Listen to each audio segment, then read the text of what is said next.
How's it going, guys and gals? And welcome back to another Division 2 video. In today's video, we're going to be going over the Kurgan build. But before we do, if you happen to be new to the channel, or you're just enjoying the content, then be sure to ground and pound that like and subscribe button. And don't forget to reach up there, trigger that notification bell so that way you never miss an upload or a live stream. My current live streaming schedule for this week is Monday, Wednesday, and Friday at 8 p.m. Eastern. So if you want to be a part, have some laughs, and enjoy some positive vibes, then be sure to tune into the live stream. But without further ado, let's hop into this build. If any of you have ever watched the movie Highlander, then you kind of understand the reference and why it's called the Kurgan. The Kurgan was the strongest of the immortals, so this is a direct variation of the Highlander build. So let's hop into it. We'll start into the character sheet as far as the gunner tree, and then we'll progress and move forward from there. So starting out with the gunner. As you can see, it's not completely spec'd out. Our most important and main things are having the assault rifle damage all the way up, so that way we get 15% increased assault rifle damage. And then, of course, you want the supply line talent, so that way you can unlock these other two, which is you get 10% of total ammo capacity every 60 seconds. Your party members get 5%. And then, of course, barrage. Rate of fire increases by 5% on kill for 5 seconds. And then, of course, 20% weapon handling whilst not moving, need to be motionless for 1 second. So it works out really, really well if you accompany that with the patience on your knee pads. And then, of course, this isn't all that great, but it does come in handy in certain situations. Kills grant 10% armor on kill. And then, of course, every third reload is 50% faster. And then, of course, armor kits repair 100% armor and grants 50% bonus armor for 10 seconds. Now let's hop into the build itself. We're utilizing the P416 with the Chatterbox. And the Chatterbox holster talent says, while holstered reloading your weapon within 5 seconds after a kill, grants 20% rate of fire for 10 seconds. Well, if you notice and remember of the talent tree of the gunner, for every kill you get 5% rate of fire for a kill. So you get a total, when pairing it with the Chatterbox and its talent Blabbermouth, 25% rate of fire for every kill. And then, of course, our P416, 22.4k damage, utilizing Ranger. Every 5 meters you are from the target grants 2% weapon damage. And, of course, Allegro, 10% rate of fire. Instead of the everlasting third talent in this slot, I'd prefer stop, drop, and roll, or the likes of overlap, because we are primarily using the assault rifle, so there would be no need to switch weapons, so this third talent in this weapon slot is more or less meaningless. On our optics, we have the 8% damage to elites. Magazine, we have the plus 20% sturdy extended mag, and then the underbarrel, 10% reload speed, which negates the negative 10% reload speed that we get on our magazine for getting the plus 20 rounds. And then the muzzle slot, another 5% damage to elites. So that way, no matter where you are, whether you're just doing LZ activities or in the dark zone, then this build can be very, fluid, and you can pretty much handle anything that comes your way. So let's start with the mask first. It is the True Patriot mask. For having 2 pieces, you get that 10% multiplicative damage to armor. And the attributes are 37% damage to elites and 14,049 health. On the second piece of True Patriot, we have 10% assault rifle damage and then 12,546 health. Now on to the chest piece. The main component that this build is centered around is, of course, the Berserk talent. Plus 10% weapon damage for every 20% max armor is depleted. Requires 7 or more offensive Legos, and also requires a shotgun, SMG, or assault rifle being used. And in the second talent, we have plus 20% health. Our attributes are 278 skill power, 8.5% weapon damage, and then 47,891 health. We have an offensive mod, and on it, we get an additional 6.5% weapon damage. Now moving on to our holster. It is a Heliguard holster. We have 2 of this brand set on, so one piece gives us 5% total armor. The second gives us 20% hazard protection. Our attributes are 14.5% health, and then also 27,489 health, and then we get 2 offensive mods slots in this particular holster. In the first one, we have 1.5% weapon damage, 2% marksman rifle damage, and then 5% assault rifle damage. And since we are utilizing an assault rifle, 6.5% total weapon damage for that one mod. And then, of course, we have the same in the second slot for a total of 13% weapon damage just in these 2 mod slots alone. Moving on to the knee pads. It's basically whatever you prefer. I'm still kind of iffy as far as do I want to go with the likes of, let's say, Patience or Cloaked. I mean, I'm still looking for one or the other in order to utilize it here. Cloaked comes in certain situations when you're getting pushed. That way, once your armor is popped, and since you're basically wanting your armor popped to dish out more damage, it also sends out a pulse. So that way, in turn, disrupts all the skills of the person or persons that are pushing you. Or Patience, if you're utilizing Patience and more or less sitting in cover, then you would want Patience in this slot. Hopefully I can find the right one with the health roll, as you see on this one, at 20,080 health.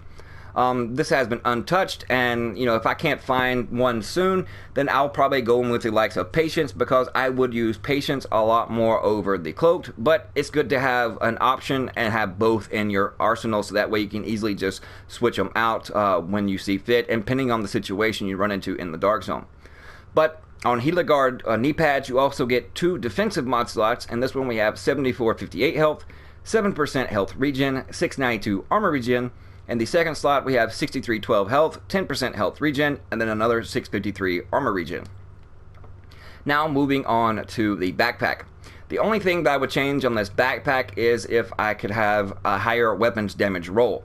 But as far as its other attributes, we have 7905 armor, 35,135 health, and just that mediocre 4.5% weapon damage. But also you want Vital on it, plus 20% health. Then we're utilizing Efficient. Use an armor kit, has a 50% chance to not consume that armor kit. And then we have in the utility slot 125 skill power, but basically it's just a filler spot because we get an additional 3.5% reload speed. Now when it comes to the likes of Berserk, you always want to spec into health over armor, because you want your armor stripped off and you want to be surviving only on your health pool, so that way you can maximize the potential and the damage output of Berserk. Now if you want to completely put armor and health side by side, if you had 200k armor and 200k health, both health and armor can take the exact same amount of damage. One is not different from the other. So in this sense, I have over 600k toughness. And the reason I say toughness, then you add both numbers together, and basically that was what Division 1 was. It more or less was derived in toughness. In this case, it is split up in Division 2 as far as armor and health. But both are exactly the same and can absorb the same amount of damage as the other. So in this case, you can add both armor and health together, and that is basically your toughness. Now, the only thing that directly affects armor would be that armor damage, such as the 2-piece True Patriot that I'm utilizing here, or mods that have damage to armor on it. The only thing that directly affects health in that same way would be the baked-in health damage by what comes on the AR variety. So if you are utilizing, or someone you're going against has an LMG and they don't have any damage to armor on, and they're not using that 29% damage to health by what's on an AR, then essentially both armor and health can take the exact same amount of damage. So in that case, Berserk is directly correlated to wanting your armor off and surviving on your health pool, which is the exact opposite is for the likes of Bloodsucker, Unstoppable Force, and Unbreakable. You want to spec higher into your armor versus your health, because those talents are directly affected by your armor pool. In this case, Berserk is affected by it, but it is in the exact effect. You want all your armor off so that way you can get the maximized amount of damage. Of course, when it comes to Unstoppable Force, the talents of like that, then it just depends on your overall armor pool, which in turn will decide how much damage you get after a kill. And then Unbreakable and Unstoppable Force is all dependent on percentage values based on your total armor pool. So in those cases, you want to stack armor over health, but Berserk, health over armor. Now let's go down to the firing range, and I'll show you the differences when it comes to utilizing the 2-piece True Patriot versus just your typical additive damage. So we'll switch to Veterans, so that way you can see the direct effect. So as you can see, we are doing 26 in the blue damage down there. Now if I switch these gloves into the likes of these Alp Summit gloves with Devastating and of course another mod slot getting 6%, so for this piece alone, 19% total damage, so 9% more additive damage than utilizing the other gloves that I have on that are true Patriot gloves. So we're getting 9% more additive damage, and you can see our base damage goes up to 23.6. Now to targets with armor, we're only at 25. So there is a direct effect when going against and shooting things with armor. You're getting more value out of the two-piece Patriot than that additional 9% additive damage. Now if those damage on those gloves on these could be like that 2%, so that would make it even more. And then of course if you have higher weapon damage on your backpack, then that'll make these 10% damage to armor even better, because it is multiplicative. And that just goes to show you that even though the other way gives me 9% more additive damage, I'm still inflicting more damage with the two-piece True Patriot, because it has that 10% multiplicative damage to armor. So since we are in the more or less tank meta where everybody wants to stack armor, then this is very, very nice when it comes to those tanky armor bots that are just running around in the dark zone with their shotguns, right? So from range, you're completely destroying them and melting them and proccing their unbreakable repeatedly over and over and over. But this gives you a more of a damage base, and then once that your armor is all gone, then you're doing even more damage, and then that in turn makes that multiplicative damage even stronger the stronger you get by way of Berserk. But that is more or less the Kurgan. I hope you enjoyed it. This is just a different variation from the Highlander build, just in case it gives you a different ideas and aspects depending on your playstyle and how you want to go about doing things. So that's why I try to give different variations along the same more or less chest piece talents, but just like and your chest piece. And then Heliguard is really good as far as having tons of attribute health, and then those 2 offensive mod slots, as the same as the Heliguard knee pads that have that 1 good attribute of defensive Lego, and then of course 2 defensive mod slots, so that way you can further out your health pool. And then of course, if you, like I said, if you don't like using the two-piece True Patriot in this manner, then you want to follow the Highlander build that I had put up previously. But if you want to try something different and see the big difference that it actually makes, and you can actually see that difference, then slap on a two-piece True Patriot.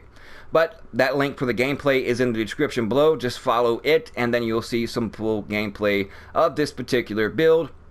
And even though it may be just the Highlander, but you can see with additive more damage onto it, then it is definitely super duper stronger. Just by a couple K can always make a difference, because that is per bullet.